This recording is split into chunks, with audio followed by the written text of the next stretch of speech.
आइए मित्रों, आपका स्वागत है मेरे साथ बिहार की धरती बैजनाथपुर सहरसा से। जिस हिस्से में मैं रुका हूँ यह हिस्सा कभी खाली खाली हुआ करता था। आज से 20-25 साल पहले यह डेवलपमेंट बताता है लोग गांव छोड़ शहर, जैसे पैसे उस हिसाब से बसते जा रहे हैं।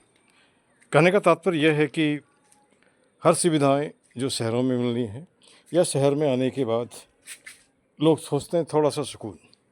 गांव जो पहले व्यस्त रहता था कृषि किसानी या पशुपालन में, अब वो थोड़ा सा बदलता गया है।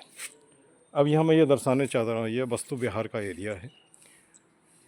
कुछ बड़ी बिल्डिंगें, कुछ अंडर कंस्ट्रक्शन बिल्डिंग्स और कुछ बन के तैयार, लेकिन कुछ कुछ बचा हुआ है।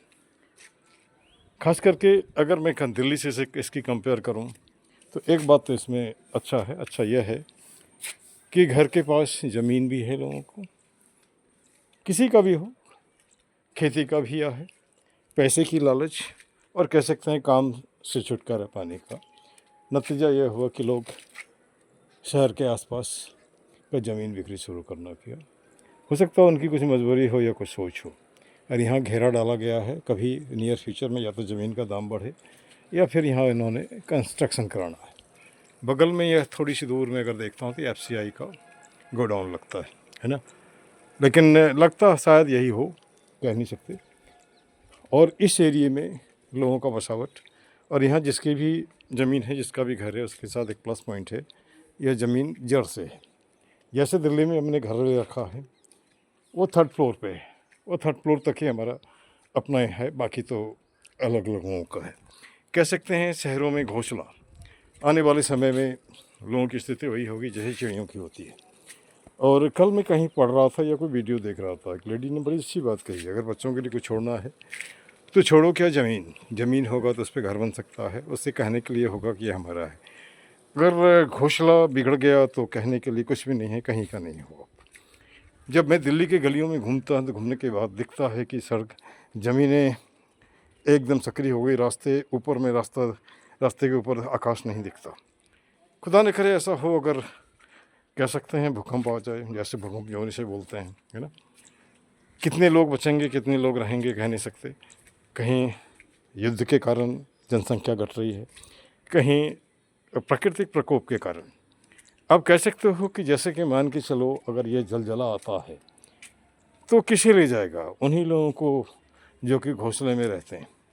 फिर ईंट पत्थर का ढेर, फिर कुछ आंसू बहाना, घरियाली, और कह सकते हैं हरियाली जैसी भी हो, जैसे नेता लोग बहाते रहते हैं। कुछ एक्सग्रेसिया का अनाउंस करना जैसा होता है, जो मैं महसूस करता हूँ वही मैं बोल रहा हूँ।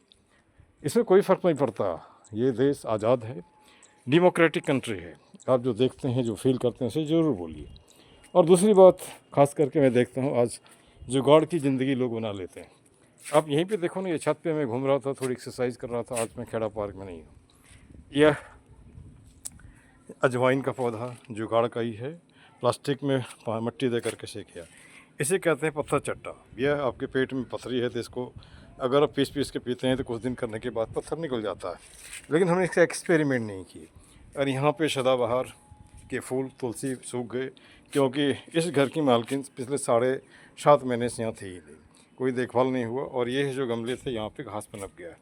इसे एक कास कह सकते हैं, उड़ के आया होगा, और ज़िंदगी अपना रास्ता खुद ही चुन लेता है। आप देखो इस कोने में एक घास का निकलना, दूसरी बात कोना तो छोड़ दीजिए आप, या प्लास्टिक है, प्लास्टिक में थोड़ी मिट्टी या बालू जो भी हो, यहाँ भी घास निकल गया। अर्थात जैसे आदमी अपना जुगाड़ कर लेता है, यह जो वनस्पति है या जो भी है घास वगैरह, वो भी अपना जुगाड़ कर लेता है। यहाँ भी देख सकते हैं आप, उस कोने में भी देख सकते हैं, उस कोने में भी यहाँ एक छोटा सा नन्हा सा पीपल का पेड़ या है ना। तो अब इसके लिए चिड़ियों को धन्यवाद, ये पॉलिनेशन करते हैं जहाँ था। अब उस छत पे देख रहा हूँ 2 चिड़ियों को दौड़ते हुए, है ना, वाह, खेल रहा होता मस्त। कुछ इस रॉड पे बैठा 1-2, और वहाँ पे 2 तितलियाँ उड़ती हुई वहाँ पे दिख रही है। अब कैमरे में को आ रहा है या नहीं कह सकता, लेकिन मुझे दिख रहा है। और उस एरिए में अगर मैं देखता हूँ, जिस किसी सज्जन व्यक्ति का ज़मीन है, वहाँ उन्होंने कुछ पौधे लगा रखे हैं। ये पौधे बढ़ के कुछ पैसे ही देंगे। इसे वो कहते हैं अग्र सोची सदा सुखी वाली बात। नीचे ये कनेल का फूल, यहाँ इसे कोई छेड़ता छाड़ता नहीं है। घर की मालकिन या देख रहे हैं नीचे पौधे गिरे हुए हैं, उस कोने में अगर देखो आप तो नीम के पौधा, उसे भी कोई छेड़ता छाड़ता नहीं है।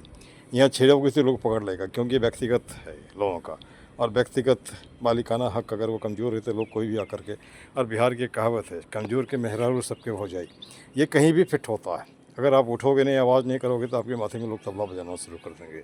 आज का हिंदुस्तान मजबूत चाहिए, भीरू नहीं चाहिए, और वैसा नहीं चाहिए जो कि कुछ गलत देख करके कुछ नहीं बोलता, चुपचाप रहता, उसे लगता है मार देगा।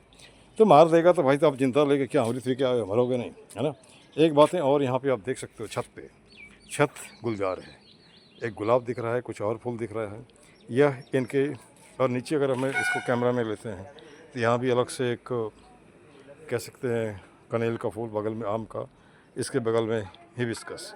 और जब मैं जिस घर में अभी हूँ, ये हमारी बड़ी चाली की हैं, यहाँ पे आप मुझे लगता है इन्हें फूलों और पौधों से लगाव है। ये हिबिस्कस बड़ा सा, इसके बाद ये अमरूद का पेड़, यह खिल चुका है, इसमें फल लगने वाला है।